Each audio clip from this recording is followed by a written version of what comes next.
Hoje eu gostaria de falar um pouco sobre o transtorno obsessivo compulsivo, TOC. Transtorno obsessivo compulsivo, ou desordem obsessiva compulsiva, é um distúrbio psiquiátrico que se caracteriza por pensamentos obsessivos e atos e ou pensamentos compulsivos. Os pensamentos obsessivos são considerados pensamentos que invadem a mente do cliente portador, da pessoa portadora da desordem. Eles são considerados como intrusivos, né, repetitivos e muitas vezes estereotipados, que a pessoa não consegue se ver livre deles. Isso causa um mal-estar muito grande para a pessoa portadora do transtorno obsessivo compulsivo, né? Para compensar a ansiedade ou angústia gerada por esses pensamentos obsessivos, a pessoa pode desencadear atos compulsivos para tentar neutralizar, né, como eu disse, a ansiedade dos pensamentos obsessivos. Essas obsessões e compulsões, elas são das mais diversas categorias e conteúdos, né? A gente sabe que as compulsões, elas podem vir também em formas de pensamento.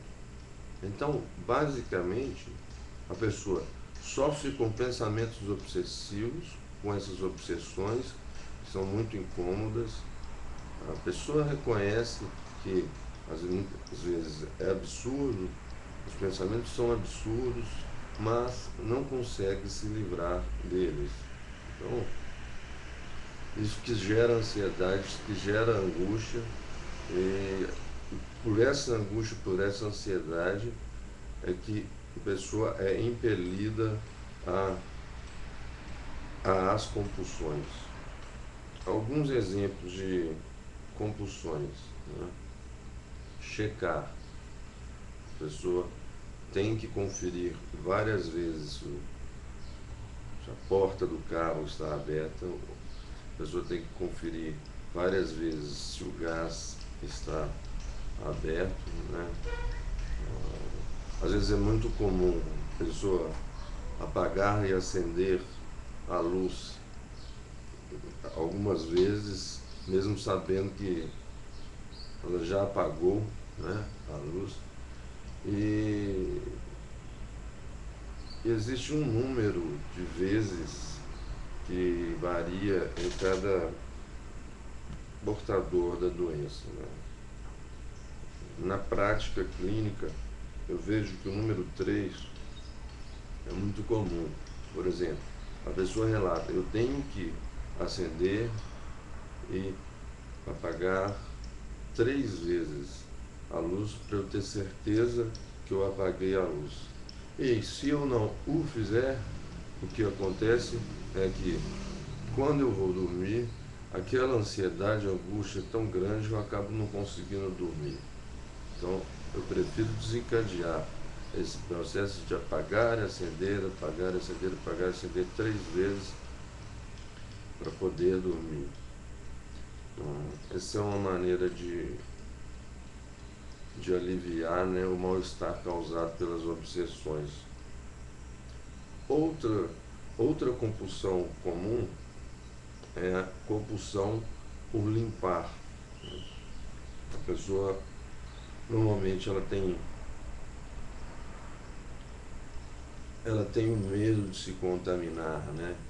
Por exemplo, pegando em maçanetas, pegando em dinheiro, né? E objetos ou lugares onde várias pessoas encostam a mão, por exemplo, na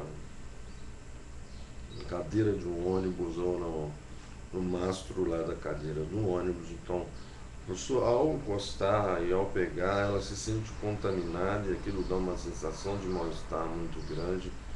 e essa sensação faz com que a pessoa seja impelida a lavar várias vezes, vamos supor, a mão, porque acha que aquilo está contaminado.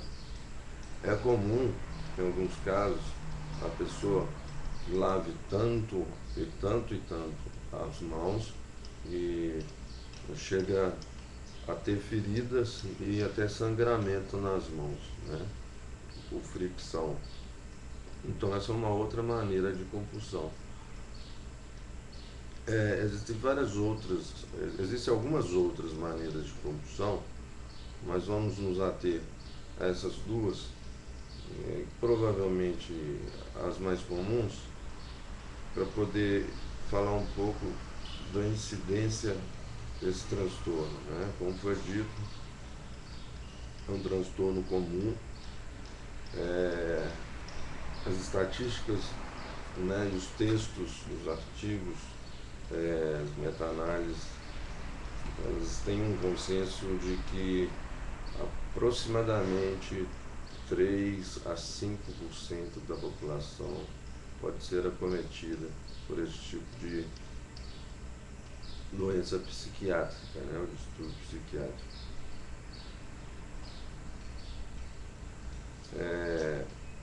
Existem várias teorias, né, e várias,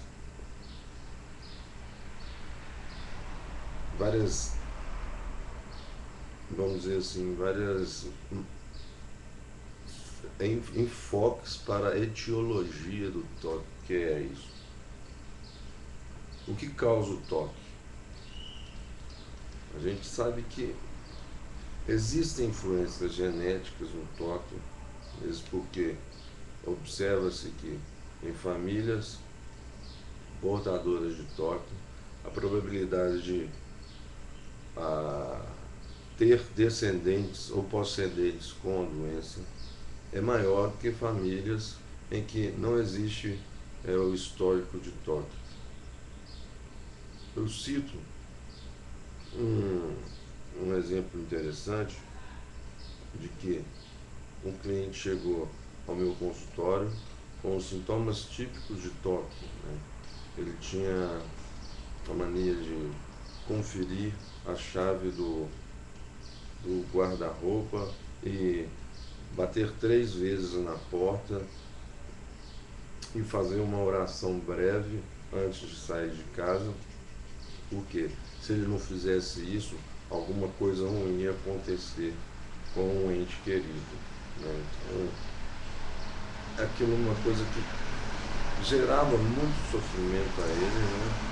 Ele muitas vezes, na maioria das vezes, escondia esses sintomas dos familiares por achar que seria vergonhoso, e chegou a um ponto que ele estava de carro indo para a universidade que ficava a mais ou menos uns 30 quilômetros de distância da residência dele, e ao chegar na faculdade pela manhã, ele não lembrava se tinha feito o ritual, né, de conferir as chaves e palpar a porta do guarda-roupa. Isso levou um desconforto muito grande, fazendo com que ele voltasse à sua casa, né, para fazer esse ritual, que ele não sabia se tinha feito ou não, e acabou perdendo a primeira aula, né? Então, o toque, ele é diferente da superstição. Quando se fala toque, são manias de ver se o fogão está aceso, ou ver se o gás está aceso, ou ver se conferir a luz, ou conferir a porta. Não é só bem isso. Para ser considerado toque, os sintomas eles têm que tomar pelo menos 1 hora do dia da pessoa e comprometer a atividade laboral, ou comprometer a sua